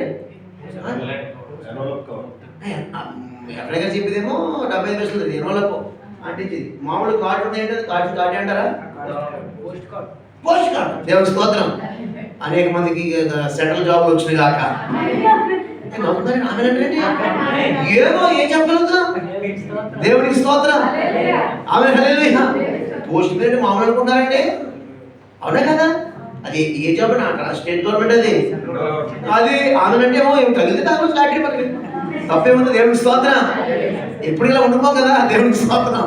గమనించండి, తన మరణ శాస్త్రాన్ని తన చేతే రాయించి పంపించాడు. యోగి అని ఉంటాడు, యుద్ధంలో అనగానే నమ్మకంగా పట్టుకెళ్ళించాడు. ఎలా చంపాలో, ఎక్కడ పెట్టాలి, ఏ ప్లేస్లో పెట్టాలి, వస్తాదులు ఉండే ప్లేస్లో, బలాజులు ఉండే ప్లేస్లో. బలాజులు కాదు, మామూలు వ్యక్తి నమ్మకం. కానీ వాళ్ళు బాంబులు వేస్తామంటే ఫస్ట్ లైన్లో టాప్ రేంజ్ వాళ్ళు ఉంటారు, అక్కడ పెట్టాడు. అక్కడ పెట్టగానే చనిపోయాడు. చావైనా చనిపోయాడు. ఇంటి మీద సుఖపడ్డాడు. అంటే మరణ వరకు ఊరియా ఎలా ఉన్నాడండి? పైగా అన్నాడు దావీదు, ఏముందండి ప్రజలు పిచ్చోడు కదా, ఏముందండి ఖడ్గం ఒకప్పుడు ఒకరి మీద పడుతుంది, ఒకప్పుడు ఇంకొకరి మీద పడుతుంది, మరణం అనేది కామన్ లైట్ తీసా అని దావీదు భయపడి అందరూ అదే పాట పాడుతున్నారు. కానీ దేవుని వారికి ఇచ్చాడు ఒకసారి దావీదుకి గోకుల వాసుపై వారికి ఇచ్చాడు. 20వ వాక్యంలో చూడండి, అంగళార్పు కాలము తీరిన తర్వాత దావీదు దూతలను పంపి ఆమెను తన నగరం తెప్పించు. ఆమె అతనికి భార్య అయి అతని కొరకు కుమారుని కనెను. అయితే దావీదు చేసినది యెహోవా దృష్టికి దుష్కార్యముగా కనబడింది. ప్రజలు ఏమనుకున్నా మనకు అనవసరం. మనకి చాలా నీట్గా మేనేజ్ చేశాడు దావీదు. రాజుగారు కదండి, ఎక్కడ ఎలా మేనేజ్ చేయాలా చేసేసి చాలా రకరకాల కప్పేశాడు అక్కడ ప్రజలు కదా. కత్తందాగా ఒకరిపై పడుతుందండి. ఈరోజు ఒక దేవుడు ప్రభు మనతో మాట్లాడుతున్నాడు. నమ్మకంగా ఉండలేక చూడకపోయేలా ఏమండి కవరింగ్ చేస్తామేమో, జాగ్రత్త. అది దేవుని దృష్టిలో ప్రింట్ అయిపోతుంది. దేవుని స్తోత్రం. అయితే ప్రజలందరూ దావీదు పక్షం కత్తి కదా సార్ ఒకప్పుడు అందరూ అన్నారు. కానీ అయితే దావీదు చేసిన యెహోవా దృష్టికి ఏమైపోయిందంటే ఆయన దృష్టిలో పెడితే తప్పించుకోలేమండి. మనుషుల మధ్య వివాదం దేవుడు తెప్పిస్తాడు. కానీ ఇప్పుడు దావీదు గొడవ చేయండి, ఊరియా మరణం వరకు ఎలా ఉన్నాడండి? మంచి వ్యక్తిగా మరణించడం పర్లేదా? యూరియా పొందిన మరణం దిక్కుమాల మరణమా మంచి మరణమా అండి? మంచి మరణం పొందాడు. ఆ ప్రతిఫలం పరలోకం ఉంటుందండి. మనం ఎన్ని అపాయాలు వచ్చినా సరే ఏమండి మన మరణ శాసనాన్ని తన మరణ శాసనాన్ని తనే మోసుకెళ్ళాడు. అంటే ఎంత నమ్మకస్తూ చూడు, తాను భౌతికంగా చనిపోతాడు కానీ పరలోకంలో గొప్ప ప్రతిఫలం ఉంటుందండి. ఈ రోజున ఎన్ని శాసనాలు ఉన్నా సరే ఆ శాసనాలను భరిస్తూ మనం ఆ రూల్స్ భరిస్తూ లోపల ఎన్ని శ్రమలను భరిస్తూ ఒకవేళ భౌతికంగా కానీ చనిపోయినా పర్లేదు కానీ ఆత్మీయంగా దేవుడికి ప్రతిఫలిస్తాడేమండి. మాట ఇది మాట్లాడండి చూడండి. కాబట్టి మరణం వరకు ఎలా ఉండాలి మనం? ఎస్తేరు లాగా గద్దింపుకు లోబడి ఆ స్థాయికి అనేక మంది కొరకు నిలబడదు కాక. ఎస్తేరు ఒక్కసారి లోబడిందంటే అనేక మంది మీద మరణం చేస్తున్నది అయిపోయింది. ఒక్క వ్యక్తి ద్వారా అందరి మరణం పథకాలు ఉండిపోయింది. దేవుని స్తోత్రం. ఇక్కడ ఈయన మరణ శాసనాన్ని తానే మోసుకెళ్ళాడు. మరణం తప్పలేదు కానీ ఆ ఎఫెక్ట్ దావీదు మీద తగిలింది. ఊరియా ఒక్కడే చనిపోయాడు కానీ ఇదిగో నువ్వు చేసిన పనిని బట్టి సదాకాలం నీకు నీ తరాల వారికి అందరికీ దావీదు దీవించబడ్డాడు రాజుగారే. కానీ మీరు ఎప్పుడైతే దావీదు ఇంటికి వెళ్ళి చూడండి, నా కొడుకులతో అందరితో చూడండి, ఎప్పుడు ఇదో గొడవ. ఇంట్లో నెమ్మది దేవుడు క్షమించాడు, పరిశుద్ధాలు అన్నీ ఇచ్చాడు కానీ పనిష్మెంట్ మాత్రం ఆగలేదు. బైబిల్ చదువుకుని బాగా క్షమిస్తాడు కానీ మూల్యం ఖచ్చితంగా జీవితాంత అంశాలు ఏదో గొడవ ఉంటాడేమండి. సరే కారణం మొదటి స్టెప్ వేసింది ఎవరు? Wrong step. నువ్వు కనుక రాంగ్ స్టెప్ వేస్తే నీ కుటుంబం తదనంతం ఉంటానే. అందుకే చాలా జాగ్రత్తగా అడుగులు వేదుముగాక, ప్రభు గారు నమ్మకంగా ఉందుముగాక. దేవునికి స్తోత్రం, దేవునికి స్తోత్రం. ఒక చక్కటి మాట ముగిస్తున్న సమయం అయిపోయింది. చూడు కొరింథీ పత్రికలో ఇక్కడ పౌలు గారు అంటున్న మాట ఏంటంటే 15వ అధ్యాయం 1 కొరింథీలో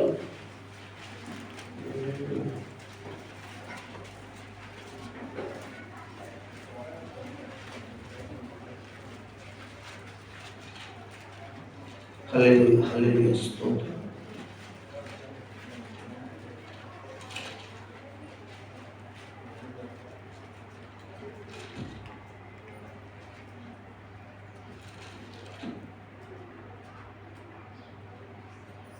ఏమండి చూడండి, నన్ను నేను మీకోసం వేయపరుచుకుంటానని చెప్పాడు. దేవునికి స్తోత్రం. నాకు చక్కని మాట.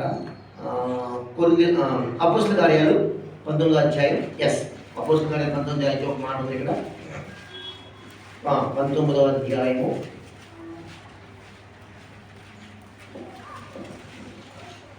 కాదు 20వ అధ్యాయం 36వ వాక్యం చదువుతాం.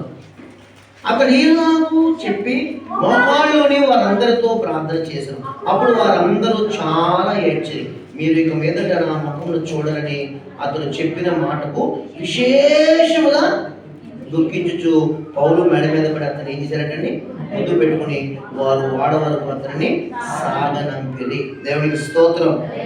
తర్వాత 21లో 11వ వాక్యం చదవండి.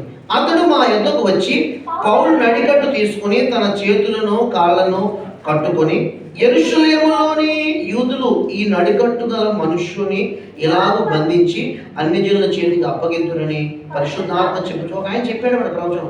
ఈ మాట వినినప్పుడు మేమును అక్కడి వారును యెరూషలేమునకు వెళ్ళవద్దని అతన్ని బతిమాలుకుంటే కానీ. పౌలు గారు అంటున్నప్పుడు, ఇదెందుకు మీరు ఏడ్చి నా గుండె బద్దలు చేసేది ఎలా? నేనైతే ప్రభువైన యేసు నామము నిమిత్తము యెరూషలేములో బంధింపబడుటకు మాత్రమే కాక చనిపోవుటకును సిద్ధముగా ఉన్నానని చెప్తున్నాడు. దేవుని స్తోత్రం చెబుదా. పౌలు గారు మంచి పోరాడి ఈ రోజున ఇంకా చాలా విషయాలున్నాయి కానీ చూడ ఒక మాట పౌలు గారు అంటున్న మాట ఏంటంటే, ఒక అద్భుతమైన మాట అక్కడ ఆయన చెబుతాడు. ఎక్కడది? ఒకసారి కొరింథీ 11 చూడండి. ఒకసారి కొరింథీ 11:10, 2 కొరింథీలో 11:10.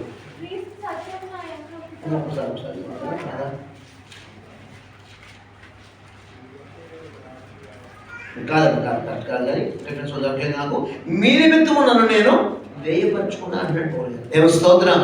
ఇప్పుడు ఈయన చివరి దినాల్లో ఒక వ్యక్తికి ప్రవచనం వచ్చి, ఇదిగో ఈ నడుకట్టు కట్టుకున్న వాళ్ళు ఇలా బంధిస్తున్నారు, యెరూషలేములో చంపేస్తున్నారు అని చెప్పినప్పుడు అందరూ ఏం చేశారంటే, అంటే పౌలు యొక్క అంచె దినాల్లో రోమాకు వెళ్ళాడు పౌలు గారు. వెళ్ళి చూడండి, ఇలా జరగబోతున్న ఒక వ్యక్తికి దేవుడు చూపించినప్పుడు అతను నడికట్టు చేసి ఇలా కట్టుకుని, ఇలా నడికట్టు కట్టుకుని మరి రోమిని చంపేయబోతున్నారు అన్నప్పుడు అందరూ ఎందుకు మీరు దుఃఖపడుతున్నారు, ఎందుకు మీరు ఏడుస్తున్నారు? చూడండి, నేను యెరూషలేములో బంధించబడమే కాదు, మీకోసం చనిపోవడానికైనా సిద్ధం. దేవుడికి స్తోత్రం.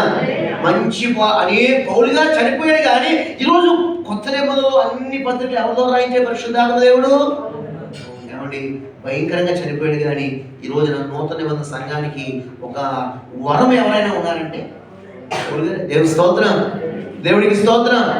తన మరణ శాస్త్రము మరణం ముందే తెలియజేయండి. అయినా సరే అవును ఎల్లైతే ఎక్కడ ఉండిపోతాను, నా చుట్టూ ఉండండి, నా కోసం ప్రార్థన చేయండి, ఉపవాసం ఉండండి, మరణం తప్పాలన్నాడు అక్కడ. క్రైస్తవుడు మరణానికి భయపడకూడదు. అది ఏ రకమైన మరణమైనా సరే ఖచ్చితంగా ఏమంటే ఆత్మీయ మరణం అయితే మనం భయపడకో. ఆత్మీయంగా చనిపోయారని ఎవరైనా చూపిస్తే అవునా క్షమించు ప్రభువా, నా శారీరకంగా చనిపోయిన పర్లేదు, ఆత్మీయంగా మాత్రం చనిపోకూడదు. ఒక దైవికమైన భారం కలిగినప్పుడు పౌలు గారు వాటి మనం కూడా వాడుకోనుగాక. కాబట్టి పౌలు గారు విశేషమైన కనికరం చూపించాడు. విశేషంగా అందరూ ఆయన మీద పడిన ముద్దు పెట్టింది. అంతమంది ఎందుకు ముద్దు పెట్టినారండి? పౌలు గారు ఏం చేశాడని వాళ్ళందరి కోసం మరణించడానికి ముందుకు వెళ్తున్నాడు. దేవ స్తోత్రం. మరి మనం దేనికోసం ముందుకు వెళ్తున్నాం? ప్రభు దేవుడి మాటలు దీవించుగాక. అందులో లేచి పెడదాం, ప్రార్థన చేసుకున్నాం. హల్లెలూయా. ప్రభువా మీకు వందనాలు. వాక్యం ద్వారా మాతో మాట్లాడే మరణం వరకు నమ్మకంగా ఉండదు. ఇదిగో అపవాది మిమ్మల్ని చెరలో వేయించబోతున్నాడు. మరణం వరకు నోరు తెరుద్దాం. ఒకవేళ ప్రభు మన నమ్మకం సరిపోవట్లేదేమో, ప్రభు మనల్ని ఇది సరిపోదని ప్రభు కొన్ని మనలో ఆయనకి సరిపోవట్లేదేమో, దేవుడు ద్వారా తూకానికి రావట్లేదేమో, పాకానికి రావట్లేదేమో, మనలో ఇంకా మనం ఈ నమ్మకత్వ విషయంలో కొంచెం క్వాలిటీ మెయింటైన్ చేయాలని పరిశుద్ధ ఆత్మదేవుడు నాతోను మీతో మాట్లాడేదే కాదు, మనందరితో మాట్లాడే భేదం లేదండి. లేదు నమ్మకంగా ఉండాలి. ఇది సరిపోద్ది నమ్మకత్వం, ఇది సరిపోదు యథార్థత, ఇది సరిపోదు అనుకుంటున్నావు. నువ్వు అంతపురంలో తప్పించుకోండి. మొదటికైతే ఎవరైనా మళ్ళీ హెచ్చరిస్తున్నారని తెలిపెట్టాలి. మొదటికే హెచ్చరించాడు ఎస్తేరని. అక్కడ ఒక ప్రవక్త ఏమంటే మరి ముందుగా జరగబోయేది ప్రవచించాడు. హెచ్చరిక చేసిన, ప్రవచనం చేసిన ఏదైనా మన మేలు కొరకేనండి. మన ద్వారా అనేక మంది దీవించబడ్డ కొరకే దేవుడు బిడ్డలారా. నిజంగా ఏమండి దావీదు ఊరియాను హెచ్చరించిన ప్రేమగా చెప్పాడు. ప్రేమలో కూడా అపాయం దేవుడు బిడ్డలారా. అపవాది మనల్ని ప్రేమతోనే చంపేయాలనుకుంటాడు. ఏసే ప్రేమ ప్రతిష్ఠితుంది, కానీ అపవాది ప్రేమను చంపి పడేస్తాడు. దావీదులో దురాత్మ వచ్చేసింది, దావీదులోని వ్యభిచారాత్మ వచ్చేసింది. కాబట్టి పాపం చేసి స్ట్రేట్వే కాకుండా ఆ పాపాన్ని కప్పుకోవడం కోసం నమ్మకస్తున్న ఊరియాని విషయంలో నమ్మకస్తున్న ఊరియాని కూడా చంపేయాలనుకున్నాడు. నమ్మకాన్ని ఊరియాని భౌతికంగా చంపగలిగాడు. కానీ నువ్వు హెచ్చరిస్తావు, లేదు అంత చనిపోలేదు. దావీదా నువ్వే చనిపోయావు, నువ్వు బతుకున్నా చనిపోయినట్లయితే నా దృష్టిలో. కానీ ఊరిగా చనిపోయినా కానీ అతని ఆత్మ నా దగ్గర ఉన్నది. ఎంత గొప్ప సాక్షి ఉదయకాల సమయంలో. భౌతికంగా చనిపోయినా పర్లేదండి, ప్రభు దగ్గరికి వెళ్ళిపోతాం, కానీ ఆత్మీయంగా చనిపోకూడదు. రెండవ మరణానికి మనం దొరకకూడదు. యుగాల నుండి అగ్నిగంలో కూడా వెళ్ళకూడదు. హెచ్చరిక చేసిన మొత్తకై మనం హెచ్చరిక చేసినట్టుగా ఒకవేళ ఇష్టం పెడతాం. అనేక మంది మరణ శాస్త్రం, అనేక మంది బంధువులు ఎంతో ఇంకా చిక్కుల్లో ఉన్నారండి. వారి కోసం ఇస్తేలా ముందుకు వద్దాం, మనం లోపడదాం, ఒప్పుకుందాం, ఆయన కాడి కిందకు వద్దాం, ఆయన రెక్కలేని వద్దాం. నేను పెళ్ళారా ఇస్తేలా నేను నా ప్రార్థన అడుకోవద్దు. నువ్వు చేసే ప్రార్థన చాలా, నీ ప్రార్థన నీకు సరిపోకపోవచ్చు. నీ ప్రార్థన నీ ఇంటి వారు ఎక్కిరించవచ్చు, నీ భర్త, నీ భార్య, నీ పిల్లలే. ఏ ప్రార్థన మా తల్లి ప్రార్థన, ఏ ప్రార్థన మా నాన్న ప్రార్థనని ఒక నీ ఇంటి వారి నీ ప్రార్థన ఎక్కిరించవచ్చు. కానీ నీ ప్రార్థన ప్రభువు చాలా ఇష్టమైన బిడ్డ. అలానే ఎవరు అన్నారు ఎందుకు ప్రార్థన మానివేయాలి? ఎందుకు నువ్వు ప్రార్థన ఎవరిలో చేయట్లేదంటే ప్రార్థన చేస్తే ఎక్కిరిస్తారని పాస్టర్ గారు. ప్రార్థన చేయడం నా ప్రార్థన ఎవరికి అర్థం అవట్లేదు, ప్రార్థన చేస్తే నాకు కన్నీరు రావట్లేదు, ప్రార్థన చేస్తామంటే అందరూ అనుకోవటం లేదు. మనుషులు దేవుడు కదా అపాసం చేసేది. చేస్తే ఇలా నడుము బిగించో, ముందుకు వెళ్ళు, ఒక తీర్మానం తీసుకో, ఉపవాసం ప్రకటించుకో. నీ మీద ఎన్నో ఆత్మలకు సిద్ధంగా ఉన్నాడు ఆయన. నీ చుట్టూ వారిని ఇవ్వబోతున్నాడు ఆయన. కొన్ని ఆత్మలకు తల్లిగా తండ్రిగా చేయబోతున్నాడు. ఉదయ కాలంలో నమ్మకంగా ఉండు, ఇంకా యథార్థంగా ఉండు, ఉపవాసం ప్రకటించు, హెచ్చరించు. వారిని లోపడి సిద్ధంగా ఉన్నాడు. నువ్వు చిన్నవాడమైనా చిన్నదానమైనా కానీ నీ ప్రార్థన చిన్నది కాదు. నువ్వు శారీరకంగా మరి నిజంగా రాజుగారి భార్య అయినా కానీ ఆమెకు అనుమతులు లేవు. దేవుడు పెట్టారా ఈ రోజు చిన్నదానమైనా కానీ మన ప్రార్థన చిన్నగా ఉండదండి. మనం ఎంత గొప్పవారమైనా కానీ ఆజ్ఞ అవకాశాలు మనకి లేవనుకోలేదు. మన ఏ స్థితిలో పెట్టారా ఊరు ఎవరి నమ్మకంగా ఉంటే చాలు, దేవుడే నిన్ను కాపాడును గాక. ఈ లోకంలో ఎలా ఉన్నా మోసం చేయవచ్చు కానీ విడిచిపెట్టడు ఆయన. పౌలు గారి వల్ల మంచి పోరాటం పోరాడదాం. పౌలు గారికి ఎన్నో బలహీనతలండి, ఎన్నో వ్యాధులండి, పొట్టివాడండి, రూపానికి చూడటానికి చిరాగ్గా ఉంటుందండి మొహం. ఆయన ఎంత బలంగా దేవుని చేతిలో నక్షత్రంలో వాడుకున్నాడు ఆయన. ప్రభువా మీకు వందనాలయ్యా, మా ఆకృతి బాగాలేదని, నేను పొడిగని, పొట్టని, లావని, సన్నమని నాయన మా శరీరాన్ని చూసుకుని ప్రభా, మా బలహీనతలు చూసుకుని మేము మౌనంగా ఉండిపోతున్నామేమో, నేను ఎందుకు పనిచేస్తా అనుకుంటున్నావేమో అనుకోదు. పౌలు గారు చాలా వికారంగా ఉంటాడు చూడండి. కానీ పౌలు వాడుకుంది నేను వాడుకోవడానికి ఇష్టపడుతున్నాడు. నిన్ను నువ్వు చూసుకున్నా కూడా ఎవరికి పని చేయట్లేదు. దేవుడు నిన్ను చూడకపోవడానికి కారణం తెలుసా? నిన్ను చూసుకోవడం ఎక్కువైపోయింది. లేదు మనం చూసుకోవద్దు. పిలిచిన దేవుడు నమ్మదగిన దేవుడు ఆయన. నువ్వు పిలిచిన దేవుడు నమ్మదగిన దేవుడు ఆయన. నిన్ను చేసుకునే సమయం వృధా చేసుకున్నావు దేవుడు బిడ్డ. నిన్ను చూసుకోవడం ద్వారా, మనం చూసుకోవడం ద్వారా సమయం వృధా అయిపోతుంది దేవుడు. మంచి పోరాటం హల్లెలూయా. మరణపు ముళ్ళను విరచి వేసి తిరిగి లేచితివా,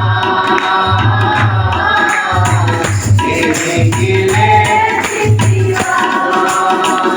మరణపు ముళ్ళను విరచి వేసి తిరిగి లేచితివా.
మాతో మాట్లాడేవాడు. మరణ వరకు మేము నమ్మకంగా ఉండాలి. అప్పుడే మా కిరీటం రాబోతుందని, ఎన్ని సమస్యలు నా మామూలు నిలబెడతామని హెచ్చరించే వారిని పంపిస్తానని, ప్రేమగల మాటల్లో పడిపోవద్దని. ఇదిగో నాయన, ముందుగానే మా కోసం ప్రవచించినప్పుడు ఆ ప్రవచనం ఆధారం చేసుకుని ధైర్యంతో ముందుకు వెళ్ళిపోవాలి. కానీ అయ్యో పిరికితనం మాలో రాకూడదని. పౌలు గారికి పిరికితనం రాలేదు ప్రభువా, ఇలా జరుగుతుందని చెప్పినప్పుడు వెనక్కి వెళ్ళిపోలేదు కానీ ముందుకు వెళ్ళిపోయాడు పౌలు గారు. నాయన ఇదిగో అని ప్రేమగా రాజుగారే ప్రేమ చూపించారని ఆ విషయము ప్రేమలో పడిపోలేదు కానీ ఊరి అవలే ముందుకు సాగాలని హెచ్చరిక చేయడం ద్వారా కోపం తెచ్చుకోలేదు. కానీ ఎస్తేరనే చిన్న అమ్మాయి ఎవరు బిడ్డ ఎస్ ముందుకు ఇటువంటి అనుభవాలు మాకు దయచండి. ఎవరు మమ్మల్ని హెచ్చరించిన, ఎవరు మమ్మల్ని ప్రవచించిన, ఎవరు మమ్మల్ని ప్రేమతో పడేయాలనుకునే ప్రయత్నాలు చేసినా మాకు వివేచన హృదయం దయచండి. మాకు వివేచన ఆత్మనివ్వండి నాయన. మాకు మేము నమ్మకంగా ఉండాలి, ఇంకా అర్థంగా ఉండాలి, ఇంకా మా స్థాయి పెరగాలి నాయన. మా ద్వారా అనేక నీలోనికి రావాలయ్యా. మా ద్వారా నీ పని బలంగా జరగాలయ్యా. మా ద్వారా అనేక మంది రక్షణ పొందాలయ్యా. మమ్మల్ని మేము ఖర్చు పెట్టి తక్కువ కాలం బ్రతికి ఎక్కువ మందికి వెలిగివ్వాలి నాయన. పౌలు నన్ను నేను వేపరుచుకుంటున్నాను అన్నాడు. బ్రతుకుడికి చావైతే లాభం అంటున్నాడు అయ్యా. కానీ ప్రభువా, ఈరోజు మా జీవితాల్లో తీర్మానం చేసుకుని ప్రభువా, కొన్ని ఆత్మలైన మీ కూడా అనుగ్రహించే కృప అనుగ్రహించి వాక్యమాలో ఫలింప చేయమని దేవుడు తేబోయే కిరీటాన్ని బట్టి మీకు మహిమ చేస్తూ దాని కొరకు చేయవలసిన వర్గంతా చక్కగా చేయగల విషయం మాకు దయచి వాక్యంతా నాతో మాతో మాట్లాడి బలపరిచి ఆదరించిన ఆయన విషయం ప్రేమలో పడదని మమ్మల్ని మాకు కళ్ళు తెరిపించినందుకు మీకు వందనాలు. వారు ఎంతటి వారైనా కానీ మేము తలపడం నాయన కాళ్ళు సమటం కాదు, కానీ వివేకం గురి అవ్వాలి. నమ్మకంగా ఎన్ని శ్రమలు మేము భరించినా కానీ మా భారం భరించేవాడు నీవేనని గురి తిరిగి మా భారం మీద ఓపుకుంటూ ఆయన మునుపటి రాబోయే రాకు సిద్ధపడే కృప అనుగ్రహించు. వాక్య ఫలింప చేయమని చేస్తున్న అడుగుతున్నాం. వచ్చి వారందరినీ మీరు దీవించు, ఎవరైతే తీర్మానం చేసుకుని ఈ సమయంలో నిలబడ్డారో నాయన వారందరిపై విశేషమైన కృప కలుగును గాక. ప్రతి ఒక్కరు వివేచనతో నింపబడును గాక. ఇంకా నమ్మకంగా మేము జీవించును గాక. ఆయన ఈ మొట్టకే వెళ్ళి మాకు హెచ్చరించే పెద్దలు మాకు కావాలయ్యా. ఇదిగో నాయన మా గురించి ప్రవచించేవారు మాకు కావాలయ్యా. ఆయన విషయం ప్రేమగల మాటలు పడేసేవారు ఉన్నప్పుడు మేము అర్థం చేసుకోవాలయ్యా. ఆ విషయపు మాటలు ఆయన, ఎందుకంటే ప్రేమే మీ ప్రేమ అయితే గొప్పదే, కానీ రకరకాల ప్రేమలు ఉన్నాయి. ఏ ప్రేమ ఏది నీచం ఏది ఘనంలో గుర్తుపట్టగలిగి వివేచన హృదయం అనుగ్రహించండి. వాక్య ఫలితం బిడ్డలందరినీ దీవించండి. దైవ సంఘంలో ఉన్న ప్రతి కలసం విడిపించి నెమ్మది సమాధానం దయచేయండి. ప్రతి కుటుంబ కృప కలుగునుగా ప్రతి ఒక్కరిని విడిపించండి. అలాగే గర్భద్వారాలు తెరవండి. సుప్రసవాలు దయచేయండి. ప్రాముఖ్యంగా పసిబిడ్డలు పాలు తాగి ఒడిలో ఉన్న బిడ్డలు ఉన్నారు. అందరిపై కృపణ రానివ్వండి. నాయన పిల్లల్ని ఎలుబడి చేస్తున్న ప్రతి పేచి తిక్క మంకు గలిబిలాకలు బంధిస్తున్నాం. ఆహారం తినకుండా పడుకోకుండా ఆడుకోకుండా రకరకాల బలహీనతలు గచ్చి మాకు నెమ్మది లేకుండా చేస్తున్నా ప్రతి పిల్లదేవి శక్తులను ఇప్పుడే బంధించబడ్డగా. సండే స్కూల్లో ఒక జాషువా జనరేషన్ వల్లే, ఒక తిమోతి జనరేషన్ వల్లే వారందరూ చక్కగా ఎదుగుదలగా సహాయించి ప్రతి వారి చేతి పనులు దీవించడం జోలైన వారిని ఉద్యోగం చేసి కృపాకు రాబోయే క్రిస్మస్ ప్రతి ఒక్కరూ నాయన మామ ప్రభ పరిధి ప్రకారం మామ వంతు ప్రకారం మామాకి బాధ్యత ముందు చక్కగా వాడు మీ రాజ్య స్థాపన మేమందరము నాయన ఊరియా వలె ప్రయాసపడే కృపణ మాకేమని, ఎస్తేలాగా ప్రయాసపడే కృపణ మాకేమని, పౌలుగా అలాగా ఎన్ని వచ్చినా కానీ ప్రభా వెనకున్న వాటి మంచి ముందున్న వాటి కొరకు వేగిరపడి కృపగల ఆత్మ మాపై కుమరించమని, నీ కిరీటాన్ని ఎన్ని చేసినా కానీ నువ్వు మాకు ఇచ్చేవాడిని గట్టిగా పట్టిన కృప మాకు ఇస్తారని యేసు నామములో ప్రార్థించి దీవిస్తున్నాను. పరమ తండ్రి, యేసు రక్తమే జయం, శిలువ రక్తమే జయం, యేసు రక్తం సంపూర్ణమైన విజయం. ఇప్పుడు మన పరమ తండ్రి అయిన దేవుని శాశ్వతమైన ప్రేమయు, కుమారుని యేసునాథుని కృపయు, మన నాయకుడు ఆదరణగతిని పరిశుద్ధాత్మ దివ్య సందేశము ఇప్పుడు మనకు నూసరలో పరిశుద్ధులకు సదా తోడయండి. ఆయన నిత్య రాజ్యం కొరకు మనల్ని సదా సమృద్ధితో కృపాక్షములతో ఆత్మాభిషేకంతో ముందుకు నడిపించును గాక. అందరూ ఉదయం వందనాలండి.